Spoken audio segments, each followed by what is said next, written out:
Chapter 4, The Fundamental and the Urgent, or the Tao of Politics. Also a contribution to the answer as to why credible politics currently does not exist. Quoting Juvenal's satires, difficile est satiram non scribere. That means it's difficult not to write satires. Americans are surely to be envied. If a writer in the United States who was rumoured to belong to an alternative movement were invited into political circles to initiate a conversation about opposing worldviews, literary supplements might appreciate this, then that writer would bring a manuscript that gloriously displayed the words, "The Tao of Politics," on its title page, and everyone among those involved would think it perfectly fine for this person to use the tools at their disposal. Even in the choice of words, the message would be clear. Good morning, America. Welcome to the new age, where a young Aquarian ease converses with the old fishy severity of reality. The end of World War. The beginning of intercontinental eroticism. And hardly anyone would take offence at the esoteric wink across the Pacific towards old China, where, as we know, there are so many sages that only one child per family is allowed in order to stop the rush towards the bosom of enlightenment. It is rumoured that these days only the billionth young Taoist sees the light of day. Old Europe is having a harder time, and a writer who has discussions with politicians has a harder time here too. There is no trace of transatlantic relaxation, and no talk of the Tao of politics. Here, Protestant ethics are still intact. In Bonn, there is a tough negotiation on the matter.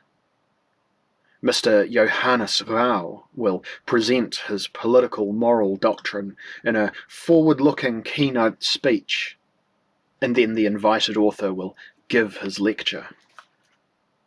The organiser has left no doubt as to the subject on which he wishes statements to be made. Of the possibility and difficulties of credibly embodying political principles in everyday operations. This is how an officer of the hosting foundation has formulated the impressive problem, and it must be admitted that the question is quite deliberate. Political morality is at stake, and how to avoid the mistake of having too much of it. We are in the territory of classical social democracy. The thought of the embodiment of principles is ominously surrounded with precautions. One suspects that in the race towards the difficulties and the possibilities, the difficulties will be at the forefront. But that does not disturb us. We're all adults here. Klaus Steig, who is also on the podium, will immediately swear to the party's capacity for suffering. And Paul Lorenzen, who is sitting in the audience, will afterwards, while on the floor, emphasise his inability to be shocked by anything the author says. What to do among only adults? At first, nothing remains for me but an escape into confession, and so I unreservedly admit that such subjects make me feel embarrassed, or, what is even more frustrating, listless. I would rather be in America. No, staying here, holding our ground. Life will make men out of us. Listlessness, who do you think you are? What kind of category is that in the first place? Whatever it may be as a category, it is now, above all, an acute fact. The assertion that in my case we are dealing with a postmodern listlessness does not help either. As you know, postmodern is what we call the hopelessness that can no longer even be originally formulated. Modernity has exhausted all the possibilities of formulating enlightened displeasure with the world, and even condemned us to cite sources when it comes to the most recent annoyances. For generations now, everything has already been said about the incongruity between morality and politics. Even cynical summaries of the state of affairs have long been part of the classical repertoire. It is not possible to act as if discoveries can be made in these matters. It is already a standard self-interpretation of modernity that the political course of the world is moving ever further away from what is morally correct. After all, I belong to a generation whose philosophically formative impressions included Adorno's thesis that the whole is the false. More formative, however, was Liza Minnelli's thesis that life is a cabaret. In direct comparison with Adorno's, Minnelli's theorem seems to have the advantage by seeing irony as something built into the world and does not assume a subject that has brought irony into it. Why still make jokes when we are the joke? It should be mentioned that since 1917, philosophy has only been possible in the form of Dadaism. But after the latter has done its job as far as it is concerned, its trainees have to try to live up to the bloody seriousness of what is no longer to be taken seriously using new means. Philosophers of today, what else are they then, other than experts for the reformulating of jokes back into problems? The embodiment of moral principles and political action. This too becomes a philosophical problem on request. Only do not forget that today philosophizing means making the effort not to write satire.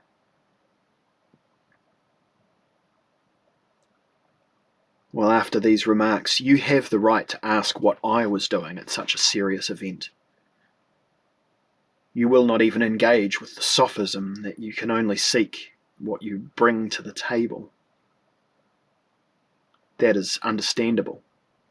But the reference to bringing something is nevertheless legitimate, because what I bring in my luggage is the arch-romantic prejudice that an embarrassment can also be an opportunity. If I here take over the supplementary lecture on Mr. Rao's expositions on political credibility, then a dose of occasionalism is at play.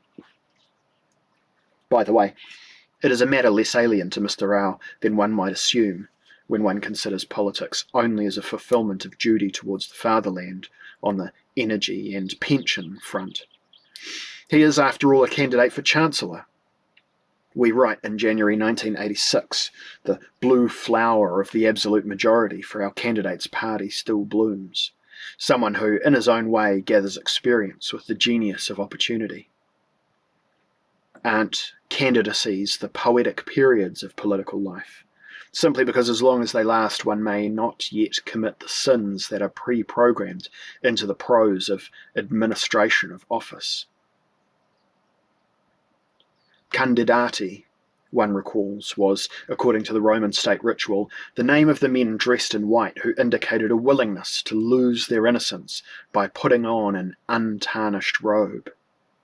They were brides of the principle of reality, whose defloration potential has been legendary since those ancient days.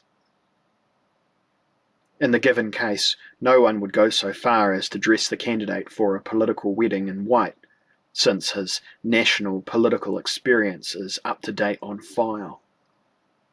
Even on the dubious terrain of political morality, no one can define how often someone may have lost their innocence until they can no longer be considered a beginner.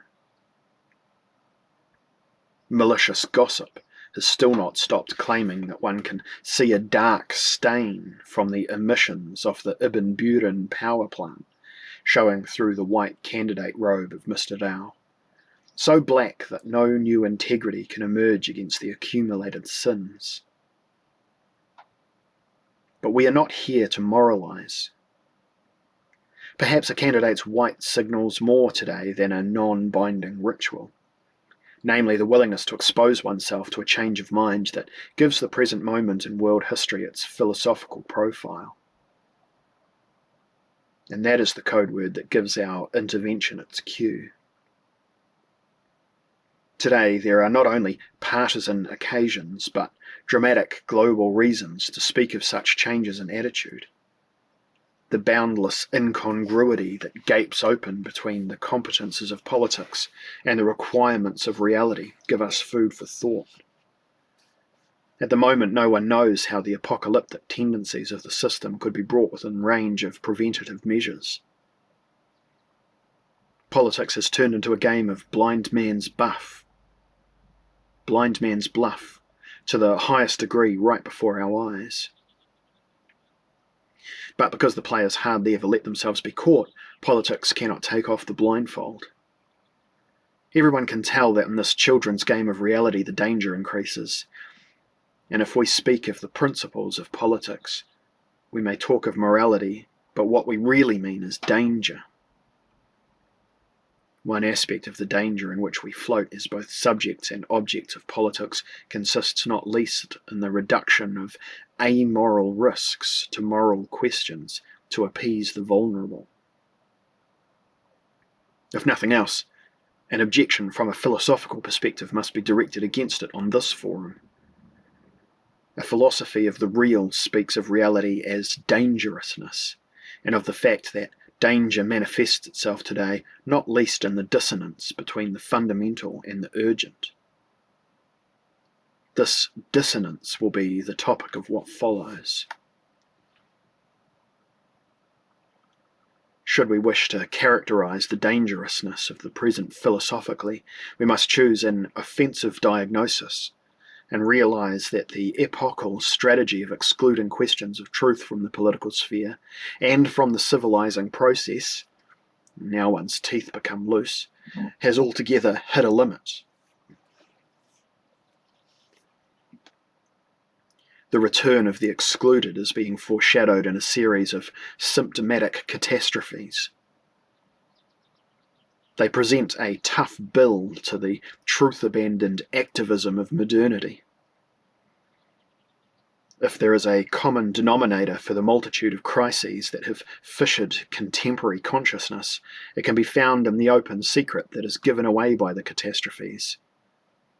The modern myth of praxis is dying, and Occidental activism is experiencing its twilight of the idols. But we would be underestimating praxis as a principle if we were to see it as governed merely by ideology. If that is all it was, it would never have unleashed its world-moving power. The modern theory-supported and morality-flanked praxis was, after all, able to tease out latent traits of existence into the open and displace seemingly unshakable structures of reality. The practicistic mythos of modernity is nothing less than a universally claimed exegesis of being. It owes its revolutionary assertiveness to the authority of scientific technology. It owes its feats and its psychopolitical attractiveness to the advantages of an individualistic ethics of expression whose doctrine is better to act than to suffer. All the mobilizations that shape the face of modernity in the economic, technological, scientific, military, legal, and informational field come together in the phenomenon of practicism. In this particular sense, praxis is really a praxis of change and mobilization, an attack on the given, a will to penetration, dissolution, transformation, and a movement towards increasing mobility. All these mobilizations draw their epistemological motives from the conceptual basic decisions of the metaphysical tradition, and in particular from the younger Enlightenment's deployment of the difference between light and matter into a relationship between work and substance. Enlightenment, one might say, is metaphysics of light turned aggressive, organizing itself as an transilluminating offensive that advances with unprecedented force across the natural limits of exposure to light up the previously unlit interior of things and make it available. In the name of the Enlightenment, the old European metaphysics of light moves to a pragmatic stage where the cross-millennial movement evolves from the initial contemplative view of the illuminated to the final irradiation of objects. Irradiation means annihilation, reduction, release, transformation, mobilization. It does not take a genius to see that mobilizations become explosions once they pass a certain threshold. To the extent that loud bangs and crashes can currently be heard from all four corners of the world simultaneously, we can no longer hide our doubts about the durability of modernity. The spreading critique of Western practicism is therefore not an irrationalism, as interested circles proclaim everywhere nowadays. Some seem to be of the opinion that we must protect praxis from theory. No, this criticism soberly challenges us to deal with the hypothesis that all the great risks of the present are based in rationally predictable mobilization disasters.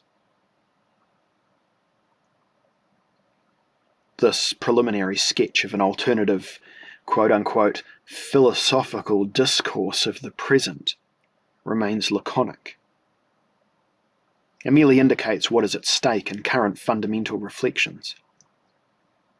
It would be superficial to talk about any partial crisis, such as, for example, the loss of political credibility with respect to the population, without also providing a more radical general diagnosis.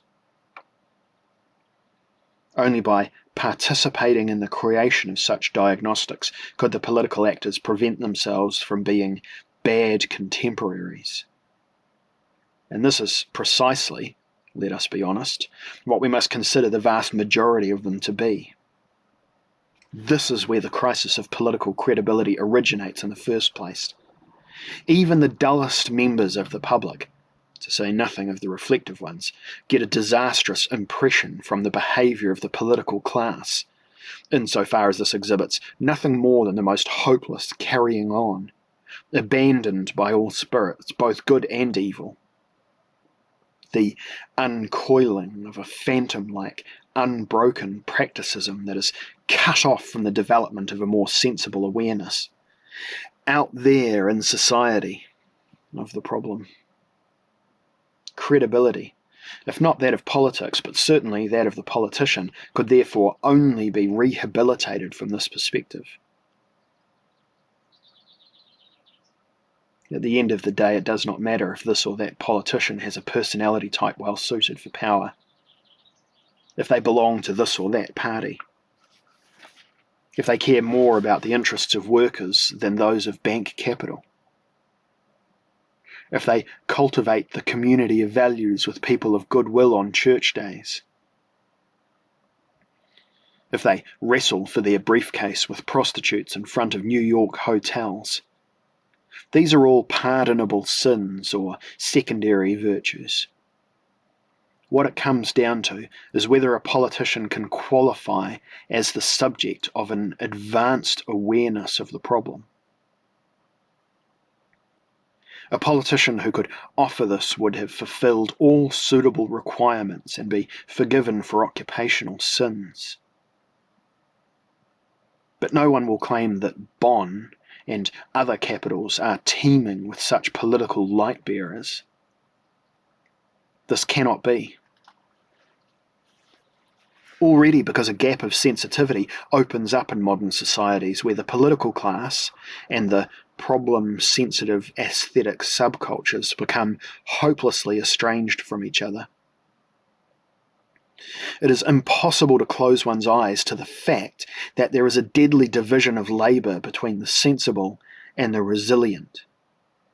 A division for which deeper reasons are probably responsible than just the draining effect of the political 14-hour day. It is probably not organically, economically possible to live on the edge, or more precisely to set up one's office on it, and examine it at the same time. In any case, ever since Walther Rathenau, German politics has not seen another case where political intelligence, aesthetic perceptiveness, capacity for sociological analysis, and philosophical reflection were all united in a high-ranking leader. Despite that, we must not let anything less than the unlikely have validity in this field. To speak credibly about credibility, it is necessary to clarify what its substantial criterion would consist of. When it comes to such matters, lowering one's expectations from the very beginning would mean rationalising a bankruptcy that has already taken place. Below, the topic will be unfolded in three directions or phases. First, we will take up the notorious credibility gap that was discovered by political semanticists a few years ago and brought into the discussion. A phenomenon that has probably worked its way both into the vocabulary and the self-perception of political upper echelons with some stubbornness. Following that, we will pursue the philosophical assumptions underlying the idea that principles can be embodied in everyday operations. We end with a few sentences stating that it would be both advisable and due to liquidate the ethics of principles into an ethics of urgency.